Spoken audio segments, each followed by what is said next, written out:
नमस्कार, मैं करुणा शंकर त्रिपाठी आप सभी का स्वागत करता हूं अपने YouTube चैनल सरकारी जॉब पर।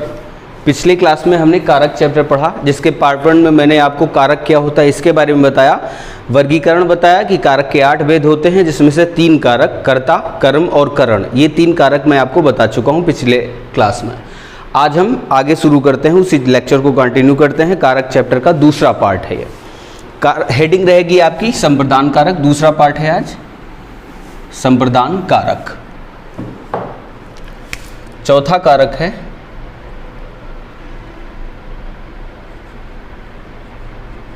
संप्रदान कारक। इसके जो विभक्ति चिन्ह होते हैं वो कौन कौन से होंगे? को, के लिए, के वास्ते, के वास्ते या निमित्त, हेतु, ये सब ये इसके कारक चिन्ह होते हैं या विभक्ति चिन्ह, या आप इनको परसर्ग कह सकते हैं। अब बात आती है संप्रदान कारक होता क्या है। तो संप्रदान कारक क्या होगा? जिसके लिए कुछ दिया जाए, जिसके लिए कुछ किया जाए, जिसके लिए कुछ किया जाए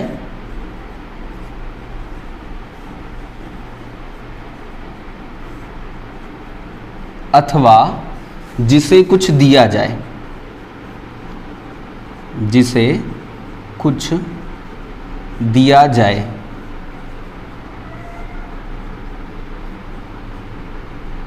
तो वहां पर क्या होगा? संप्रदान कारक हो जाएगा।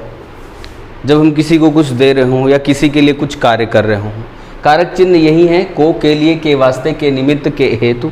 अब जैसे एग्जाम्पल के लिए राजा भूखे को भोजन देता है, भोजन देता है, ये हो जाएगा आपका उदाहरण। यहां पर देखिए कौन दे रहा है? राजा। किसको दे रहा है? भूखे को। तो ये जो भूखे है ये क्या हो जाएगा? संप्रदान। भूखा व्यक्ति क्या हो जाएगा? संप्रदान हो जाएगा। क्या दे रहा है? अभी पिछली क्लास में मैंने बताया, जब हम क्या पहचानेंगे, जो कार्य हो रहा होता है वो क्या होता है? क्रिया। क्या हो रहा है? कार्य यहाँ पर देता है, तो देता है क्या हो जाएगा? क्रिया हो जाएगी। कर्ता पहचानने के लिए तरीका बताया था, कौन लगाकर प्रश्न करेंगे। कौन देता है? राजा, तो राजा क्या हो जाएगा? कर्ता हो जाएगा। किसे दे रहा है? भूखे को, तो ये संप्रदान। अब ये देखिए भोजन क्या दे रहा है, तो ये क्या हो जाएगा? कर्म हो जाएगा। ये इसमें कारक क्या हो जाएगा? भूखे को, ये क्या हो जाएगा? ये संप्रदान कारक हो जाएगा। अब एक चीज और ध्यान रखिएगा कि ये जो को लिखा हुआ है इसको हम रिप्लेस कर सकते हैं किससे? को, के लिए, के वास्ते, निमित्त, हेतु, इन सभी से हम रिप्लेस कर सकते हैं। सबका मतलब ही यही है। जैसे राजा भूखे के लिए भोजन देता है, अर्थ वही दे रहा है ना, भूखे के वास्ते या भूखे के निमित्त या भूखे व्यक्ति हेतु भोजन देता है। इन सभी का मतलब एक ही निकल करके आएगा। अब बात आती है, आपने देखा को विभक्ति चिन्ह, और को विभक्ति चिन्ह 2 जगह यूज होता है, एक तो कर्म कारक में और दूसरा संप्रदान कारक में। कर्म और संप्रदान में दोनों में क्या अंतर है, इसको आप कैसे पहचानोगे? ध्यान दीजिएगा, ये जो लिखे हुए हैं को, के लिए, के वास्ते, के निमित्त, के हेतु, इनका सबका मतलब एक है। संप्रदान में तो यहाँ पर संप्रदान में सबका मतलब एक है। कर्म वाले को में क्या होता है? प्रभाव देखा जाता है कि क्रिया का प्रभाव किस पर पड़ रहा है, वहां पर कर्म होता है, और जिसके लिए कुछ दिया जाता है वहां पर क्या होता है? संप्रदान होता है, या जिसके लिए कुछ किया जाता है। अब बात आएगी दोनों में अंतर कैसे करेंगे, तो इन सब का मतलब क्या होगा? एक होता है। तो आप एक काम करेंगे, जहां पर को लिखा हुआ है इसको रिप्लेस करिए के लिए से। क्या है? जहां को लिखा हुआ है, को की जगह आप क्या लिख दें? के लिए। एक बार बोल कर देखिए, अगर वो शर्त सही है या वो उसका अर्थ सही निकल रहा है या वही निकल रहा है, इसका मतलब वो क्या है? संप्रदान वाला है, तभी वही अर्थ देगा सेम। और अगर अर्थ चेंज हो जाए या गलत हो जाए, इसका मतलब वो संप्रदान वाला ना होकर के कर्म का है। जैसे उदाहरण के लिए कर्म कारक का उदाहरण लिखते हैं। सुरेश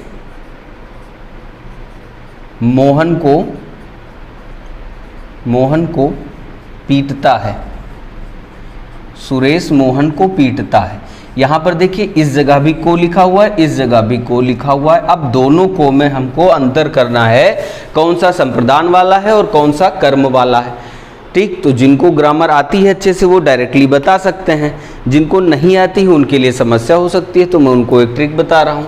दोनों जगह आप क्या करें, के लिए रिप्लेस कर दीजिए। आप बोलने में क्या यूज़ करिए, को की जगह के लिए बोलिए। और अगर अर्थ सही दे रहा है इसका मतलब संप्रदान वाला है, और गलत दे रहा होगा या बदल जाएगा इसका मतलब वो कर्म वाला है। पहला सेंटेंस, राजा भूखे के लिए भोजन देता है। अब चाहे कह दो भूखे को भोजन देता है या कह दे भूखे के लिए भोजन देता है, दोनों का मतलब एक ही है। तो इसका मतलब ये क्या है, संप्रदान वाला है। रिप्लेस करें, सही है अर्थ। यहाँ पर इसको रिप्लेस करो, सुरेश मोहन को पीटता है, को की जगह आप एक बार के लिए बोल के देखो, सुरेश मोहन के लिए पीटता है। अर्थ अधूरा हो गया कह सकते हो, बदल गया या कह सकते हो सही नहीं है। इसका मतलब ये जो को लिखा हुआ है ये कौन सा वाला है, कर्म वाला है, और ये वाला कौन सा था, संप्रदान वाला। इस तरीके से आप अंतर कर सकते हो दोनों में कि संप्रदान वाला और कर्म वाला कौन सा है, पहचान का तरीका ये है आपके सामने। अब चलिए देखते हैं आगे हम संप्रदान कारक का प्रयोग कहाँ कहाँ पर किया जाता है। संप्रदान कारक का, इसको आप अगर स्क्रीनशॉट लेना चाहें तो ले लीजिए।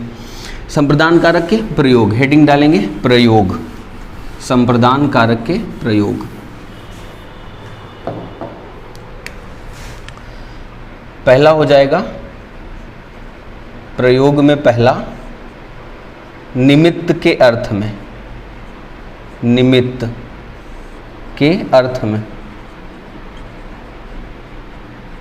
निमित्त के अर्थ में क्या होता है, निमित्त मतलब उद्देश्य, क्या कारण है।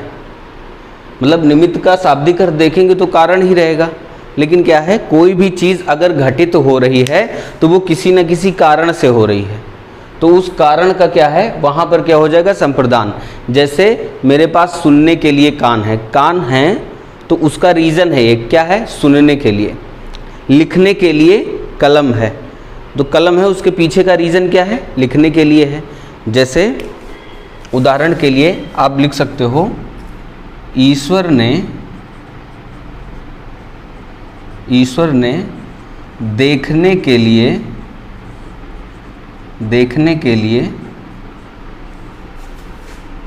आँख दी है, आँख दी है।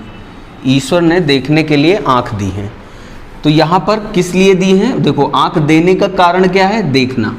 तो ये देखने को इसमें क्या हो जाएगा, देखने के लिए इसमें संप्रदान कारक हो जाएगा। ठीक, अगला देखते हैं।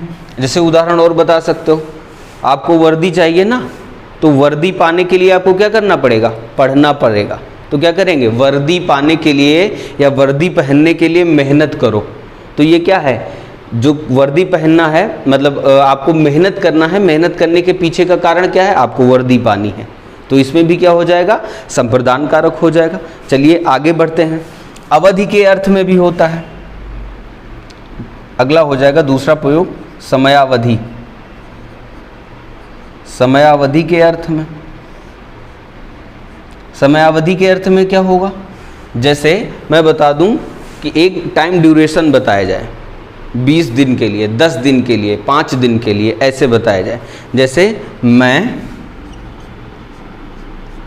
एक हफ्ते के लिए या एक सप्ताह के लिए, मैं एक सप्ताह के लिए घूमने जा रहा हूँ, घूमने जा रहा हूँ। तो इसमें भी क्या हो जाएगा, एक सप्ताह के लिए। तो ये एक सप्ताह के लिए इसमें क्या हो जाएगा, संप्रदान कारक हो जाएगा। तो उम्मीद करते हैं ये चीज़ आपको समझ में आई होगी। इसके अलावा देखते हैं और क्या हो सकता है। ये रहेगा आपके लिए इम्पॉर्टेंट, इसको ध्यान में रखिएगा। ये तो आप देख करके बता सकते हो, इम्पॉर्टेंट या नोट करके आप लिखेंगे, धन्यवाद, धन्यवाद, नमस्कार, प्रणाम, धिक्कार, बधाई, एक मिनट पेज गिर गया एक, बधाई, शुभकामना,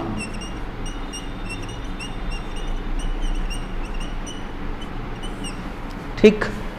ऐसे अगर कोई चीज मिल रही है, या एक और है रुचि, रुचि या पसंद, ऐसे कोई भी सेंटेंस जिनमें इनका भाव हो, किसी को हम धन्यवाद दे रहे हो, किसी को नमस्कार कर रहे हो या प्रणाम कर रहे हो, धिक्कार कर रहे हो या धिक्कार दे रहे हो, बधाई दे रहे हो, बधाई संदेश या शुभकामना संदेश जो भी होते हैं, रुचि या पसंद, इन सभी में संप्रदान कारक होता है। बहुत ज़्यादा इंपॉर्टेंट लाइन है आपके लिए, ये याद रखिएगा। जैसे आपको मेरे घर आने के लिए बहुत बहुत धन्यवाद, ठीक। तो ये क्या हो जाएगा, धन्यवाद यहाँ पे क्या संप्रदान कारक है। नमस्कार, जैसे गुरुजी को नमस्कार या माताजी को नमस्कार या प्रणाम, पिताजी को प्रणाम, तो यहाँ पर भी क्या हो जाएगा, संप्रदान कारक। धिक्कार, धिक्कार मतलब किसी को हम किसी चीज़ के लिए धिक्कार करते हो, जैसे तुम्हें बेईमानी करने के लिए धिक्कार है, ठीक है। बधाई या शुभकामना, आपको जन्मदिवस की बहुत बहुत शुभकामनाएं। अब आप चाहे कर दो जन्मदिवस की, देखो यहाँ पर गलती हो जाएगी आपसे, की लिखा हुआ है, आप संबंध कारक लगा सकते हैं यहाँ पर, क्योंकि संबंध कारक का विभक्ति चिन्ह का की के होता है, तो ये गलती हो सकती है आपसे, ध्यान रखिएगा। बधाई, शुभकामना, ये सब कहीं भी होगी संप्रदान कारक के अंतर्गत जाएगी। आप चाहो तो लिख सकते हो, जो मैं बोल रहा हूँ एग्जाम्पल वो आप लिखिएगा। रुचि या पसंद, जैसे मुझे समोसे पसंद हैं, तो ये क्या हो जाएगा, इसमें भी क्या हो जाएगा, संप्रदान कारक रहेगा। इसका एग्जाम्पल मैं लिख रहा हूँ, जैसे मुझे समोसे पसंद हैं, मुझे समोसे पसंद है, इसमें भी कौन सा कारक रहेगा, संप्रदान कारक।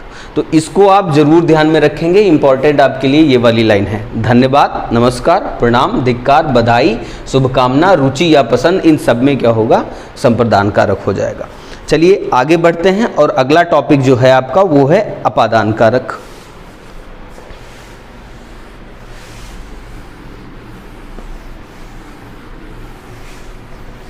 हेडिंग डालिएगा अपादान कारक।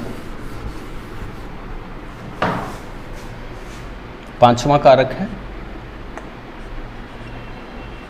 अपादान कारक। इसका विभक्ति चिन्ह क्या होता है, से होता है, और ये कब यूज होगा, अलगाव के अर्थ में, जब कोई वस्तु किसी चीज से अलग हो रही हो, ठीक, या अलगाव का बोध होता हो, वहां पर क्या होता है, अपादान कारक हो जाएगा। अब इसके कौन कौन से यूज हैं वो देखते हैं। प्रयोग, पहला प्रयोग हो जाएगा उत्पत्ति के अर्थ में। उत्पत्ति के अर्थ में, उत्पत्ति मतलब कोई चीज अगर कहीं से निकल रही है, ठीक है, कोई चीज कहीं से निकल रही है, तो उस सेंस में क्या होगा, उत्पत्ति वर्ड यूज किया जाएगा। तो उत्पत्ति में क्या होता है, अपादान कारक होगा। जैसे एग्जाम्पल के लिए आप लिख सकते हो, खान से कोयला निकलता है, खान से कोयला निकलता है। अब देखिए यहां पर क्या है, कोयले का अलगाव हो रहा है खान से, तो कौन सा कारक हो जाएगा, अपादान कारक हो जाएगा। दूसरा, जैसे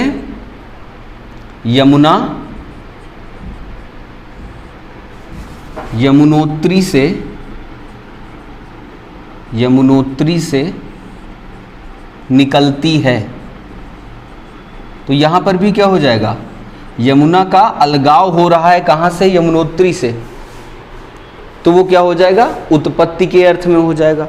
अलगाव के अर्थ में सेकंड यूज जो होता है वो होता है अलगाव के अर्थ में।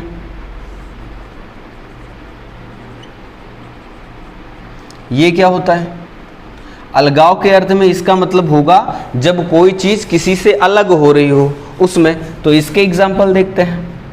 जैसे सबसे फेमस, पेड़ से पत्ते गिरते हैं, पेड़ से पत्ते गिरते हैं, यहाँ पर क्या हो जाएगा, अलगाव हो रहे हैं। बिल्ली छत से कूद गई, अलगाव हो रहा है। और देखते हैं जैसे सांप बिल से निकलता है, सांप बिल से निकलता है, ये क्या हो जाएगा, अलगाव के अर्थ में। ध्यान दीजिएगा एक चीज़, यहाँ पर कई बार कई बच्चों के दिमाग में थोड़ा गलत कॉन्सेप्ट बैठा होता है, तो मैं उसको क्लियर करने की कोशिश करता हूँ। तो देखना क्या है कि कई बार होता क्या है, हाँ इसकी स्पीड थोड़ा कम कर दे। होता क्या है कि बच्चों को कॉन्सेप्ट बता दिए जाते हैं कि कोई चीज़ पूरी तरीके से अलग हुई है या नहीं हुई है, वो चीज़ बैठा होता दिमाग में। जैसे पेड़ से पत्ते गिरते हैं, गिर गया मतलब पेड़ से टूटा, अलग हो गया, तो वहाँ पूरी तरीके से अलगाव हो रहा है। अब अगर कह दिया जाए कि अलगाव पूरी तरह से नहीं हो रहा है, तब क्या होगा। जैसे सांप बिल से निकलता है, बच्चों कई सारे मैंने ऑफलाइन क्लास में देखा है, कहते हैं कि सर अगर आधा निकला हो तब क्या करेंगे, पूरा ना निकला हो। तो भाई चाहे आधा निकल रहा हो चाहे पूरा निकल रहा हो, यहाँ पर देखिए यमुनोत्री से यमुना निकल रही है, लेकिन क्या है, अलग तो नहीं हो गई ना, पूरी तरीके से निकल रही है ना। तो चाहे आधा निकले चाहे पूरा निकल जाए, ये सारी चीज़ें अपादान कारक के अंतर्गत ही आएंगे, ज़्यादा दिमाग लगाने की कोशिश मत करिएगा। दूसरी चीज़, कई बार ऐसे कॉन्सेप्ट आ जाते हैं, जैसे मैं घर से बाजार गया, तो लोग बताते हैं कि हाँ मतलब ऐसी चीज़ जो एकदम अलग हो जाए, दोबारा जुड़े ना, वो चीज़ अपादान कारक माना जाएगा। तो ये भी अपादान में आएगा। मैं घर से बाजार गया, वापस आऊँगा घर ना, लेकिन फिर भी अपादान कारक है। तो इस सब चीज़ों को थोड़ा ध्यान रखिएगा। जो आपको इधर उधर वाले फैक्ट बता दिए जाते हैं या दिमाग में अगर आपके भरे हुए हैं, तो उनको थोड़ा क्लियर करिए। कंपटीशन दिनों दिन टफ होता जा रहा है, चीज़ें टिपिकल पूछी जा रही हैं आपसे। तो चाहे आधा अलग हुआ हो चाहे पूरा अलग हुआ हो, चाहे थोड़ा सा निकला हो या पूरा निकल गया हो, या अलगाव ना हुआ हो पूरी तरीके से, जैसे यमुना लगातार निकलती जा रही है, या हम कहीं से पूरी तरीके से अलग हो गए हो बाद में ना जुड़े, ऐसा कोई कॉन्सेप्ट नहीं है। जब हम घर से बाहर निकलेंगे तो वापस भी आएंगे ना, तो इन सारे सेंस में क्या होगा, अपादान कारक ही रहेगा। इसको आप ध्यान रखिएगा, मेरी बात को गांठ बांध लीजिए। अगला देखते हैं, अगला यूज है इसका, सी वाला यूज है भिन्नता के अर्थ में। भिन्नता या तुलना, भिन्नता या तुलना के अर्थ में, भिन्नता या तुलना के अर्थ में। इसमें कैसे हो जाएगा सर, यहां तक है, कवर कर रहा है, ठीक। तो भिन्नता या तुलना के अर्थ में देखते हैं क्या होता है। जब दो चीजों की तुलना करी जाए, जैसे कहें रमेश सुरेश से सुंदर है, तो यहां क्या है, तुलना कर रहे हैं या कह रहे हैं उससे भिन्न बता रहे हैं। भिन्नता या तुलना के अर्थ में भी क्या होता है, अपादान कारक आ जाएगा। जैसे राधा रेखा से, राधा रेखा से लंबी है, राधा रेखा से लंबी है, ठीक। तो तुलना हो रही है, तो ये क्या हो जाएगा, तुलना हो रही है, तो यहां पर क्या होगा, अपादान कारक हो जाएगा ये से, ठीक। आया समझ में। अगला देखते हैं, कुछ और चीजें हैं जो आपको देखनी है। सी तक हो गया था, 3 यूज बताए। डी वाला देखते हैं, चौथा यूज क्या है। एक होता है कौन कौन सा, उत्पत्ति हो गया, अलगाव हो गया, भिन्नता हो गया, हाँ, समयारंभ, समयारंभ या समयांतर के अर्थ में। जब समयारंभ या समयांतर बताया जाए, जैसे कब से कोई काम शुरू हो रहा है, ये चीजें जब बताई जाएंगी तब भी क्या हो जाएगा, अपादान कारक ही होगा। एग्जाम्पल मैं आपको बताता हूं, जैसे आज सुबह से बारिश हो रही है, आज सुबह से बारिश हो रही है, इसमें भी क्या है, ये समयारंभ की बात कर रहा है। समयांतर जैसे मैं सुबह से शाम तक, मैं सुबह से शाम तक पढ़ाता हूँ, मैं सुबह से शाम तक पढ़ाता हूँ। तो ये क्या है, समयांतर बता रहा है, कब से काम शुरू हो रहा है कब तक जा रहा है। तो इसमें भी क्या हो जाएगा, अपादान कारक हो जाएगा। अब एक चीज और आप लिखिएगा नोट करके, विद्या सीखना, विद्या सीखना, तुलना यहां लिखवा ही चुके हैं, डरना, रोकना, विद्या सीखना, डरना, रोकना, इन अर्थों में भी क्या होता है, अपादान कारक ही होगा। जैसे छात्र कह रहे हैं, पिता, या उल्टा हो रहा है, हाँ पुत्र पिता से साइकिल चलाना सीखता है। तो किसी से जब हम कोई विद्या सीख रहे होते हैं तो वहां पर भी क्या होता है, अपादान कारक होता है। ठीक। डरना, जैसे मैं पाप करने से डरता हूं, जब किसी चीज से डर रहे होंगे वहां पर भी क्या होगा, अपादान कारक हो जाएगा। रोकना, मैं आपको पाप करने से रोकता हूं या मैं आपको गलत करने से रोकता हूं, यहां पर भी क्या हो जाएगा, अपादान कारक हो जाएगा। इसके अलावा मांगना या याचना करना, किसी से आप कोई चीज मांग रहे हो वहां पर भी, जैसे पुत्र पिता से पैसे मांगता है, वहां पर भी क्या हो जाएगा, अपादान कारक हो जाएगा। रक्षा करना, जैसे सैनिक देश की दुश्मनों से रक्षा करते हैं, इसमें भी क्या होगा, अपादान कारक होगा। तो ऐसे अगर आपको कोई चीज मिल रही है जिसमें किसी से हम विद्या सीख रहे हो, डर रहे हो, किसी को कुछ काम करने से रोक रहे हो, मांग रहे हो, रक्षा कर रहे हो, इन सभी सेंस में क्या हो जाएगा, अपादान कारक हो जाएगा। एक बार ये स्लाइड पूरी आपके सामने दिख रही है, मैं हट रहा हूं, आप स्क्रीनशॉट ले लीजिए इसका। नेक्स्ट जो है आपका छठी हेडिंग रहेगी, वो रहेगी संबंध कारक। छठा कारक है संबंध कारक।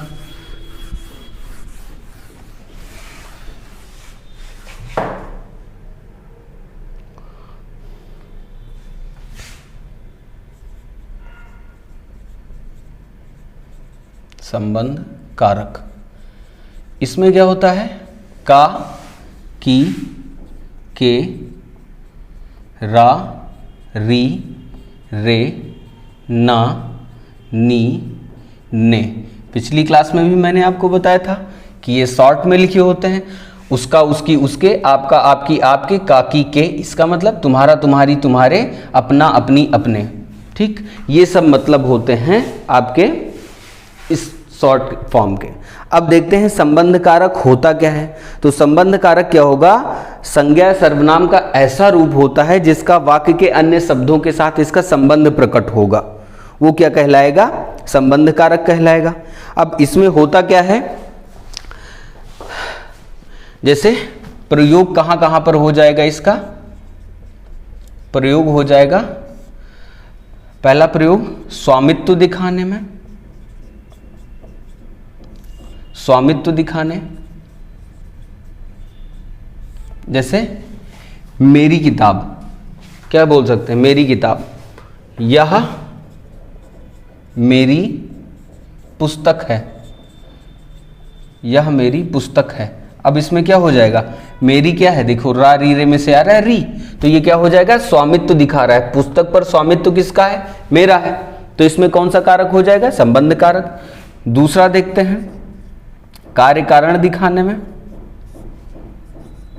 कार्य कारण, इसमें जैसे सोने की अंगूठी, सोने की अंगूठी, अंगूठी किस चीज की बनी हुई है, सोने की बनी हुई है, तो ये दिखा रहा है। सी वाला देखते हैं, अगला देखते हैं। तीसरा हो जाएगा इसमें कर्तृत्व की शक्ति दिखाने में या कर्ता की शक्ति दिखाने में।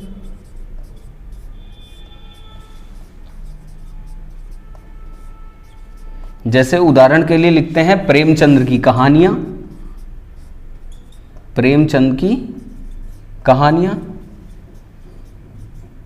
यहां पर मतलब क्या है इसका, कर्ता की शक्ति दिखाने का मतलब कहानियाँ, जैसे मैं कहूँ मुझे प्रेमचंद की कहानियाँ पसंद हैं, तो कहानियाँ तो पसंद है लेकिन किसकी, तो यहाँ पर कर्ता की शक्ति दिखाई जा रही है कि किसकी कहानियाँ पसंद हैं, प्रेमचंद की। तो ये सब जो हैं वो हो जाएंगे संबंध कारक में। एक और यूज देख लेते हैं संबंध कारक का, संपूर्णता दिखाने में, संपूर्णता दिखाने में। जैसे गांव का गांव,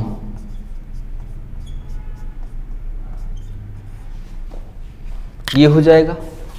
गांव का गांव मतलब पूरा गांव, इस सेंस में। ऐसे अगर कोई आपको सेंटेंस मिल रहे हो तो उन सब में क्या हो जाएगा, संबंध कारक भी हो, संबंध कारक ही हो जाएगा। अगला देखते हैं हम अधिकरण कारक। 7वां कारक जो है वो अधिकरण कारक है। तब तक आप इसका स्क्रीनशॉट लेना चाहें तो ले सकते हैं, मैं हट रहा हूं आगे से।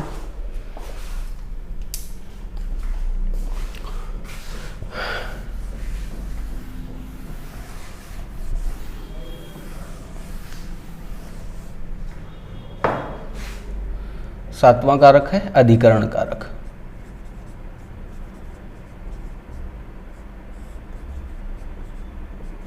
इससे क्या होता है, संज्ञा का वह रूप जिससे क्रिया के आधार का बोध होता है, क्रिया के आधार का बोध होता है। मतलब क्रिया कहाँ या कितने भाग पर संपादित हो रही है वो आधार का बोध कराएगा। ध्यान दीजिए, आधार होते हैं तीन प्रकार के। अगर बात करें क्रिया के आधार की तो आधार क्या होते हैं, 3 प्रकार के। पहला हो जाएगा औपश्लेषिक आधार, औपश्लेषिक आधार। दूसरा होता है अभिव्यापक आधार,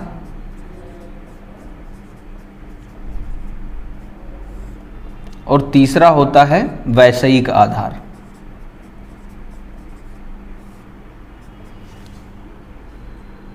तीन चीजें आपको बताई, औपश्लेषिक आधार, अभिव्यापक आधार और वैषयिक आधार। औपश्लेषिक आधार क्या होता है, जब क्रिया की व्याप्ति, देखो यहां पर लिख रहे हैं क्रिया की व्याप्ति, क्रिया की व्याप्ति कितने भाग पर होगी ये डिपेंड करेगा।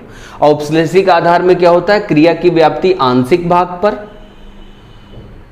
ठीक, आंशिक भाग पर। अभिव्यापक आधार में संपूर्ण भाग पर, संपूर्ण भाग पर।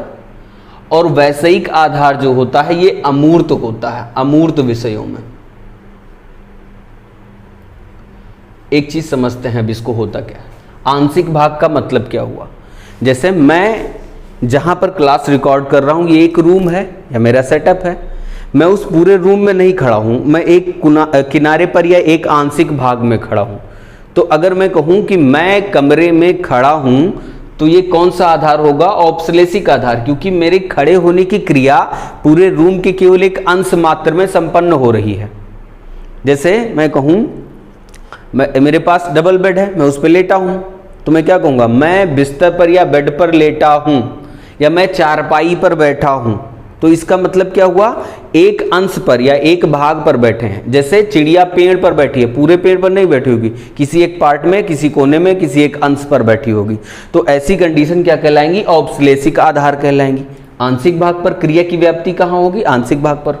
अभिव्यापक आधार जब क्रिया की व्याप्ति पूरे भाग पर हो, जैसे कमरे में सुगंध है, या कह दे कमरे में दुर्गंध है, या कमरे से किसी चीज की स्मेल आ रही है, तो पूरे कमरे से आ रही है ना, तो वो क्या कहलाएगी, वैषयिक अभिव्यापक आधार। जैसे एक कमरा है, उसमें लाइट जला दिए, पूरे कमरे में फैल गया उजाला, तो वो क्या है, अभिव्यापक आधार है।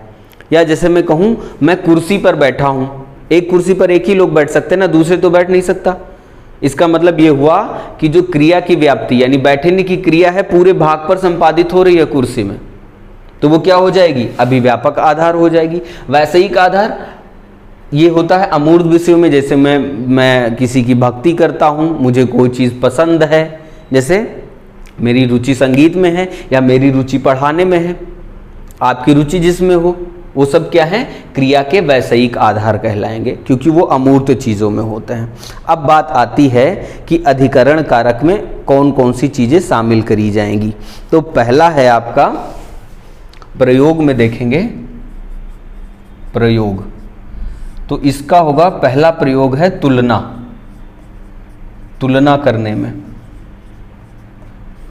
आपको अगर ध्यान होगा तो अभी मैंने अपादान कारक में बताया था तुलना करने में, लेकिन वहां एक चीज बोली थी जब दो लोगों की तुलना कर रहे हो। यहां पर क्या है, तुलना तो होगी लेकिन एक से दो से ज्यादा लोग होंगे, किसी को सर्वश्रेष्ठ या निम्नतर बताया जाएगा। जैसे उदाहरण के लिए कहें, पर्वतों में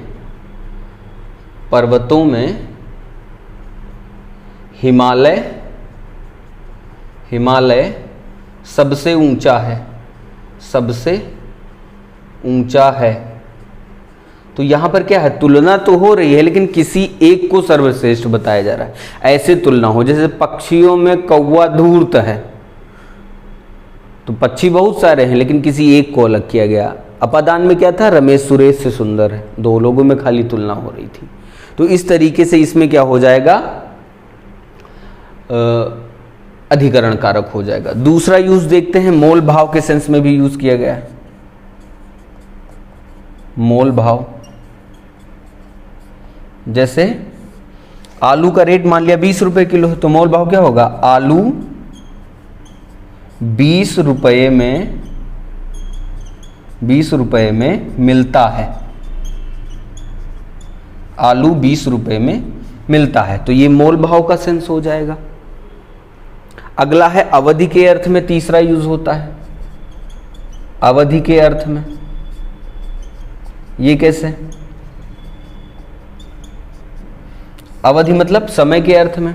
जैसे मैं 5 दिन में या 5 दिनों में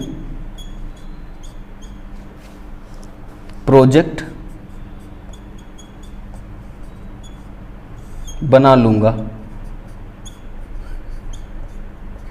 मैं 5 दिनों में प्रोजेक्ट बना लूंगा। यहां पर देखिए मैं है अधिकरण कारक का चिन्ह और 5 दिन क्या है, समय की बात कर रहा है। तो इस तरीके से अधिकरण कारक के ये कुछ प्रयोग होते हैं, इनको आप ध्यान रखिएगा। आप चाहें तो इसका स्क्रीनशॉट ले सकते हैं। अब हम आगे बढ़ेंगे, लास्ट टॉपिक या लास्ट पॉइंट, संबोधन कारक। संबोधन कारक क्या होता है, 8वां कारक है संबोधन कारक।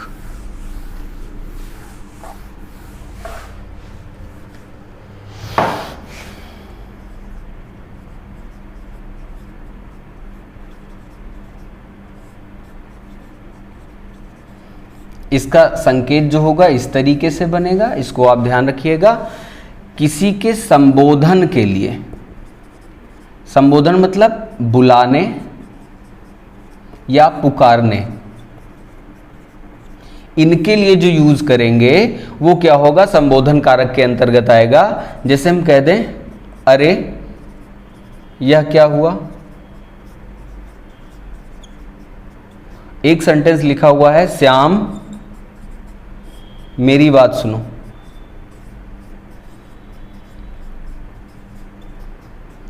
कंफ्यूजन क्या होती है आपको, विस्मय बोधक चिन्ह भी ऐसे ही बनता है और सेम ऐसे ही संबोधन कारक भी बनता है। तो जब हम किसी को बुला रहे होंगे, पुकार रहे होंगे, वहाँ पर वो संबोधन कहलाएगा, यही चिन्ह। और जब हम अपने मनोभाव व्यक्त कर रहे होंगे तो विस्मय बोधक चिन्ह कहलाता है। ऊपर वाले सेंटेंस में आप देखेंगे क्या है, अरे यह क्या हुआ, ये भाव व्यक्त कर रहे हैं तो ये विस्मय बोधक है। यहाँ पर क्या है, किसी को हम बुला रहे हैं तो वो क्या हो जाएगा, ये संबोधन हो जाएगा। ठीक, तो इस बात का आप ध्यान रखिएगा, दोनों एक जैसे होते हैं। बस जब मनोभाव व्यक्त करते हैं तब यही चिन्ह विस्मय बोधक, और जब किसी को बुला रहे होते तो संबोधन चिन्ह कहलाता है।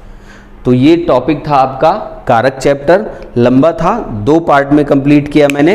नेक्स्ट टॉपिक जो आप पढ़ेंगे पार्ट्स ऑफ स्पीच में वो रहेगा आपका सर्वनाम। लेक्चर कैसा लगा कमेंट करिएगा, कोई समस्या आती है ज़रूर बताइएगा। तब तक आप देखते रहिए और मेरे साथ जुड़े रहिए, धीरे धीरे करके हम सारे टॉपिक आपके कंप्लीट करवा देंगे। चलिए, थैंक यू, मिलते हैं अगले लेक्चर में।